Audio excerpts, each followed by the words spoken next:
estão ficando aí sem a sua monetização em razão das mentiras que divulgam, em razão do que provocam contra o sistema democrático brasileiro, que tem como uma de suas etapas o processo eleitoral. Isso não tem nada a ver com direitismo, não é uma coisa de direita você espalhar fake news, espalhar desinformação, fazer acusações sem base em qualquer evidência para tumultuar a democracia. Tem alguns casos aí de golpistas mesmo, pessoas que defendem intervenção militar em mensagens que já apareceram em investigação. Você tem a investigação no inquérito das fake news, você tem a investigação dos atos antidemocráticos, fora até a CPMI das fake news, que antecedeu e teve dados agora até compartilhados com a própria CPI da pandemia. Isso já apareceu. O naipe, a natureza dessas pessoas já estava aí indicada em uma série de materiais que veio à tona. E, repito, isso não tem nada a ver com direitismo. Você tem posições que no debate público americano, por exemplo, elas estão associadas à direita, como a redução do tamanho do Estado, a defesa de debates mais plurais no sistema de ensino, nas escolas principalmente. Você tem uma posição contrária à legalização do aborto, contrária à legalização das drogas, defesa de penas mais duras aos criminosos, embora a pena de morte que seja o ponto aí mais gravoso, digamos assim, ele ainda divida a própria direita, inclusive lá nos Estados Unidos, mas você tem a direita aí uma defesa maior da redução da maioridade penal, por exemplo. Então, você tem uma série de pautas na área dos chamados costumes e na área econômica, como a privatização, etc., que são associadas à direita no debate público americano, que muitas vezes é usado como referência na hora de se aplicar esses conceitos aqui no Brasil e geralmente aplicados de uma maneira péssima, principalmente os conceitos de liberal, de conservador e tal. Aí se faz uma confusão tremenda, né?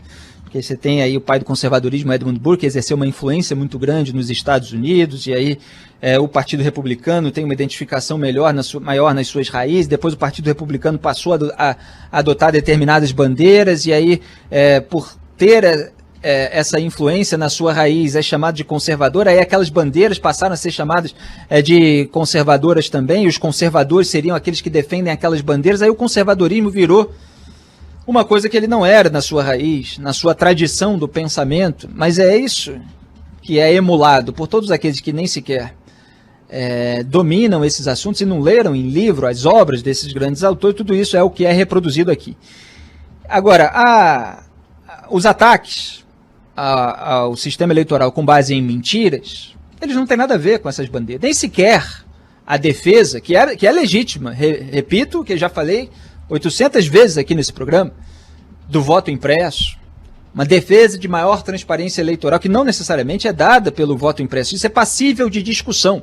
Você pode ser a favor ou contra, você pode acreditar que o voto impresso traz uma transparência maior, mas você precisa defender em cada frente qual é a maneira de implementá-lo. Esse debate que, como analisei nas últimas semanas, ele não avançou pela parte bolsonarista. Mudaram o texto em cima da hora, o presidente partiu para o ataque pessoal contra o ministro Luiz Roberto Barroso, e aquelas colocações dele a respeito de possibilidade de roubo de carga, transferência, transporte de comprovante de voto, facção criminosa, milícia e tal, elas foram ficando sem resposta.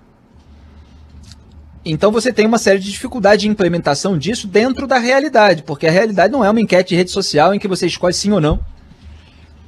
Então, repito, nem sequer essa pauta ela é identificada. Tanto que nos Estados Unidos o problema acusado por parte da direita americana, principalmente a parte trumpista, que está mais associada até ao populismo, é com o voto impresso, mas por correspondência.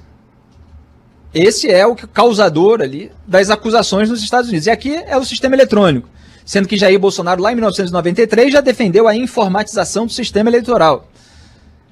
Então, cada hora isso aí é utilizado conforme a conveniência, mas sempre tentam enobrecer as próprias causas, dizendo que, olha, são a direita contra a esquerda, e a esquerda, no Brasil, ela é associada à corrupção dos governos petistas e tal. Aí você tem um monte, toneladas de sujeira para associar à esquerda brasileira, como você tem para associar à direita brasileira.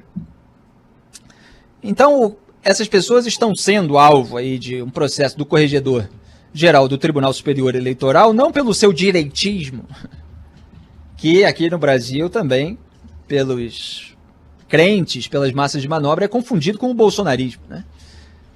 Mas sim pelas mentiras que eles espalham, pelo comportamento que eles têm. E se você for vir, né, se você vir os programas das bancadas bolsonaristas aí, era isso que eu cogitei falar no primeiro bloco, até quase perdi o raciocínio aqui para falar da CPI da pandemia, né, e deixei agora para depois, é que tudo gira em torno da defesa ou não do bolsonarismo, e defesa no pior sentido, que é passar pano para a sujeira, porque é possível, e zelamos todos por isso, para que o Brasil tenha representantes cada vez mais virtuosos, que tenha um governo virtuoso, que tenha um presidente firme, capaz de não ser complacente com a sujeira alheia e nem correr numa própria sujeira, um presidente que não gaste 5 milhões e 800 mil reais do povo brasileiro em cartão corporativo, que não entregue um Ministério da Casa Civil ao Ciro Nogueira alvo de 5 investigações. Quer dizer, não é o caso. Então é defesa no pior sentido de passar pano para rachadinha, sempre minimizada, relativizada. Porque vocês vejam que, para eles, os defensores, e aqui estou falando até numa abrangência maior do que os alvos dessa atitude aí do TSE, para eles, no máximo, a rachadinha é uma questão assim, isso é uma imoralidade, mas que todo mundo faz. Vocês vejam que até pessoas que pouco tempo atrás recriminavam, mas quando perceberam, assim, de uma maneira oportunista, que podiam se dar bem passando pano, passaram a chamar no máximo de imoral, e que todo mundo faz. A gente não está discutindo tamanho de minissaia. Veja quanta coisa pode ser aplicada ao conceito de imoralidade. Agora, desvio de dinheiro público por meio de funcionário fantasma para você enriquecer, para você ganhar além do seu próprio salário, isso é coisa. É preciso que se diga, como dizia o senador Major Olímpio, rachadinha é coisa de ladrão. Isso é crime, é coisa de bandido. É político, eu estou falando aqui em tese genérica, o esquema em si, quem incorre nele, e é claro que precisa ver toda a investigação, etc. Quem incorre nele é ladrão, é bandido, é criminoso, está roubando dinheiro do povo brasileiro, dinheiro que está sendo usado para as outras coisas, se eles evitassem nomear assessores desnecessários. Mas não, nomeia só para deixar uma mesadinha para o assessor não trabalha, não está prestando nenhum serviço e aquele dinheiro vai todo para o parlamentar, para além do seu próprio salário. Então a claque bolsonarista, ela está aí para relativizar tudo, para passar o pano para a sujeira e para acusar apenas os outros. Agora, tem muita gente que cai porque eles usam uma série de artifícios, de mecanismos que são próprios da manipulação no debate político. Precisaria de mais tempo, outros dias, para falar a respeito deles, mas, por exemplo, você acusa lá a sujeira da esquerda. E aí não faltam elementos para mostrar a corrupção e tal, tudo isso, que aqui se mostra, que mostrei ao longo dos meus 18 anos como colunista e tal. Só que eles falam tudo isso e passam aquele pano para o bolsonarismo e puxam a galera, né? Olha, vem para cá, porque nós somos os verdadeiros representantes da direita contra essa esquerda suja e tal.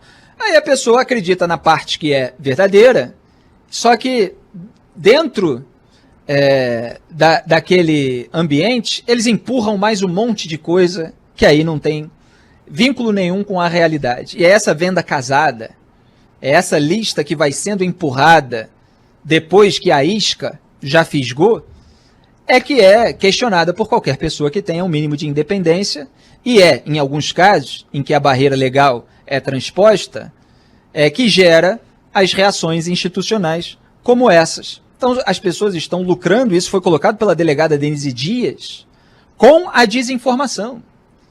É a monetização em cima da desinformação e em cima dos ataques às instituições, porque isso gera audiência.